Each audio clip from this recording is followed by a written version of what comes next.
seat. Annie's face went pleasantly warm as she stuffed it and her wallet back into the black abyss of her bag before stepping over to the bar. She adjusted the French tuck of her button-down shirt, smoothing the wrinkles from 8 hours of sitting in a crammed window seat, then snagged her phone from the back pocket of her jeans. She hit call and cradled her phone between her shoulder and her ear, lips curving in a smile when Darcy picked up on the second ring. "Annie? Guess where I am?"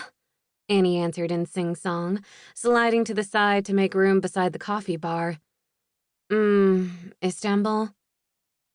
Her grip slipped, and her hand lurched out to save her phone before it clattered to the tile floor.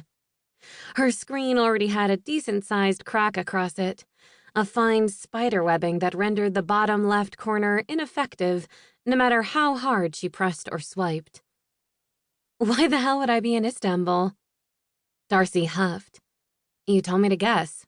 I guessed." Annie squawked sharply, doing her best impression of a buzzer. The man beside her looked at her funny. "Wrong. Try again." Behind the counter, the barista with the lilac-colored lob passed Annie her latte with another wink. Annie mouthed, "Thank you," and snagged her drink, taking a sip while Darcy deliberated. The coffee hit the back of her tongue. Sweet, but not quite sweet enough to combat the extra shot of espresso. Annie wrinkled her nose and popped the plastic lid with her thumb before snagging some sugar off the bar. She dumped the entire packet into her cup and gave the drink a quick stir with her straw so the granules would dissolve. "Northern Hemisphere? No cheating." Darcy scoffed softly. "Come on, at least tell me if I'm on the right continent." "Are you asking if I'm in Asia or Europe? It could be either, you know." She was 99% certain Darcy called her a smartass through a poorly muffled cough. "Annie, I'm not in Asia or Europe. There." "Are you at home?" Home. If Darcy meant Annie's apartment in Philadelphia, the one she was almost never at, the answer was a big, fat no. Not that Philadelphia felt much like home these days. "I'm not in Philadelphia. I'm in Starbucks." "Oh, gee, that really helps narrow it down." And Darcy called her a smartass. Annie rolled her eyes. "I'd tell you which Starbucks, but I'm not sure that would help. I'm still in the airport." With perfect timing, a voice announced over the loudspeaker, "Flight 223 departing from SeaTac for Portland." Annie grinned at the choked-off sound Darcy made. "You're in Seattle? Surprise! I mean, you're here and... Why?" Annie cringed. "Yeesh, Dars. Do I need a reason beyond wanting to visit my best friend? My best friend whom I haven't seen in..." She quickly did the math and cringed harder. "Over a year?"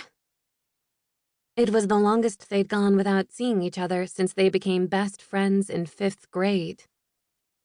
No, of course not. I just wish you would have told me."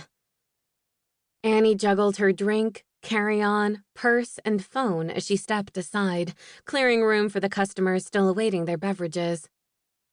That would defeat the whole point of it being a surprise. Darcy exhaled loudly, her breath turning to static over the line. "Right, Annie."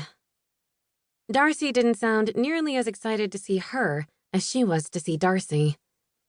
She set the drink aside before adjusting her hold on her phone. "Yes?